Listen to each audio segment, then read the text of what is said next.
बच्चों की किसान एग्रीकल्चर यूनिवर्सिटी और जहाँ पर जो स्टूडेंट्स हैं वो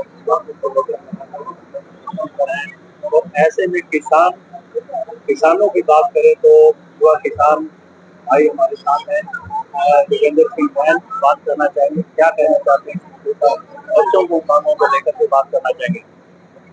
हाँ सर नमस्कार। नमस्कार जी। सर आज बच्चों के बीच में आप पहुंचे हैं मैम साहब, तो बच्चों की मांगों को लेकर के और हरियाणा सरकार की पॉलिसी को लेकर के आप क्या कहना चाहेंगे। सबसे पहले तो आपको और आपके चैनल के सभी दर्शकों को मेरी भारतीय किसान यूनियन परिवार की तरफ से राम राम जी। आज हमारे हिसार एग्रीकल्चर यूनिवर्सिटी में जो हरियाणा के एकमात्र किसानों की यूनिवर्सिटी है, उसमें जो बच्चों के ऊपर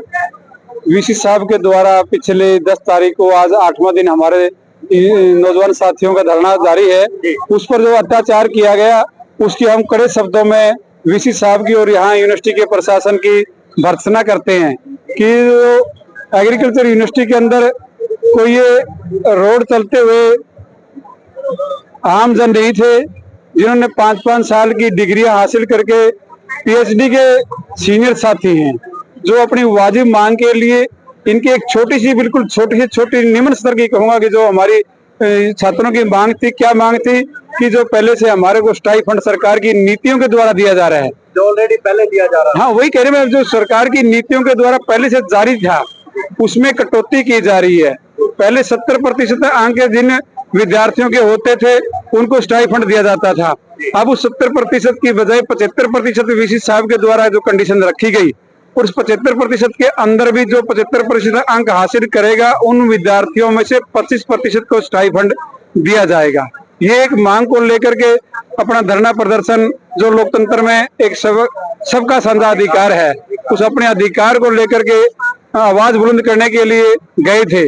वहां पर बहुत ही निंदनीय घटना वीसी साहब के प्रशासन के द्वारा हमारी छोटी बेटियों के ऊपर, विद्यार्थियों के ऊपर किया गया। हम कड़े शब्दों में इस बात की निंदा करते हैं कि जो विद्यार्थियों के ऊपर स्टाइफंड को लेकर के ये लाठियां बरसाई गई हैं, किसी एसपी का ऑर्डर नहीं था, किसी डीसी का ऑर्डर नहीं था। इन बातों को लेकर के इनके ऊपर एक वीसी साहब के द्वारा जो फोर्थ क्लास के सिक्योरिटी गार्ड रखे गए हैं, जो मात्र 15 से 18 हजार रुपए की तनख्वाह लेते हैं, उन 18 से 15 हजार रुपए की तनख्वाह लेने वाले फोर्थ क्लास के लोगों के द्वारा जो जिनके नाम के ऊपर डॉक्टर लगता है, उन डॉक्टर साहब के ऊपर लाठियां बांधने का काम किया, उनके सर फोड़ने का काम किया, जो कानून की धारा के अंदर भी उसका उल्लंघन है। जब पुलिस प्रशासन भी ऑर्डर देती है तो वो सिर फोड़ने का ऑर्डर उनका वहां नहीं होता, और हमारे डॉक्टर साहब के सिरों के ऊपर लाठियां बांधी गई है। हम कड़े शब्दों में इस बात की निंदा करते हैं। और वीसी साहब भी एक मोहरा है,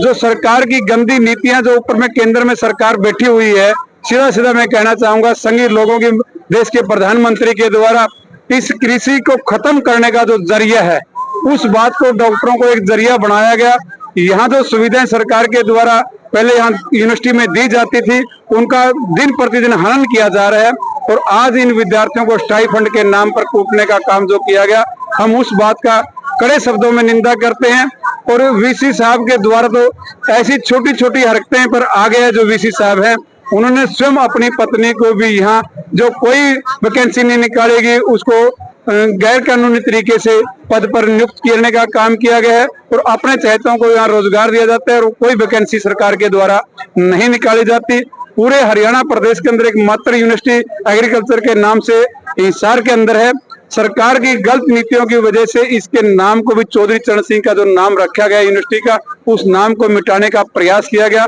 और पिछले सत्र में आप सब साथियों पत्रकारों के द्वारा प्रचारित किया गया, दिखाया गया। मैं हिसार के पत्रकारों का भी धन्यवाद करना चाहूंगा कि जो कैलेंडर के ऊपर से चौधरी चरण सिंह जी का फोटो हटाने का इनके द्वारा जो काम किया, आप लोगों ने उसको उजागर करने का काम किया, और फिर किसान नेताओं के द्वारा और जो एग्रीकल्चर से संबंध लोग रखने वाले और विद्यार्थियों के द्वारा डट करके विरोध किया, तब जाकर के कई दिनों के बाद उसके ऊपर दोबारा से पोस्टर लगाने का काम किया गया। और यहाँ पर बहुत सारे हमारे को यहाँ आने से आज पता लगा, जो कर्मचारी यहाँ लगे हुए हैं उनके पीछे भी एक यहाँ से जो कर्मचारी हैं, उनके बेटा जो वकील था हुड्डा साहब उनकी निर्मम हत्या की गई यहाँ से, उसकी कोई सुनवाई नहीं है। और उनके द्वारा जो हाई कोर्ट के द्वारा भी उनको यहाँ की नियुक्ति दी गई है, लेकिन यहाँ के वीसी के साहब के द्वारा उनकी आज भी पानीपत के अंदर ड्यूटी है, जो उनका मकान ही है और वो जाना उनको वहां पड़ता है। इस तरह के हजारों हमारे पास उदाहरण ऐसे हैं जो यहाँ एग्रीकल्चर के नाम से जो कृषि मेला साल में 2 बार लगता है, वहाँ के किसानों की सुविधाओं के लिए मेला लगता था, लेकिन इस वीसी साहब ने उस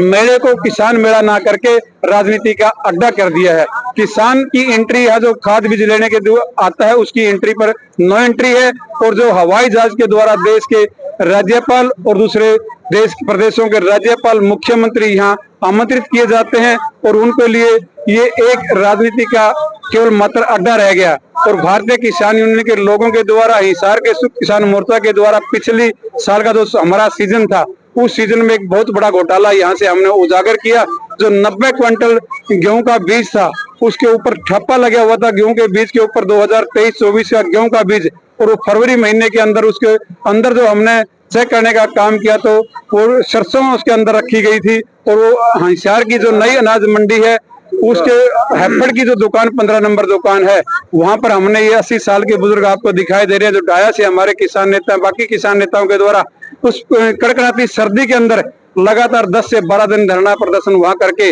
उन कर्मचारियों को पकड़वाने का काम किया, जिन लोगों के द्वारा ये घोटाला किया गया था। लेकिन उस पकड़वाने के बाद भी कोई नहीं हुआ, उसको खुद करने का सरकार के द्वारा काम किया गया। और भारतीय किसान यूनियन के लोगों के द्वारा जब मुख्यमंत्री से वार्ता करके डट करके नकली खाद, नकली बीज, नकली दवाइयों के ऊपर कानून बनवाने का काम किया, तो इन राजनीतिक लोगों के दबाव में आकर के उन लोगों ने, जिन्हों के ऊपर लूट की छूट मिली हुई थी, जो दुकानदार भाई हैं और जो कर्मचारी सरकार के लगे हुए हैं, वो अरबों खरबों रुपए का घोटाला करते रहेंगे। और हमने जब मुख्यमंत्री निवास में जानना चाहा कि जो नकली खाद, नकली बीज, नकली दवाई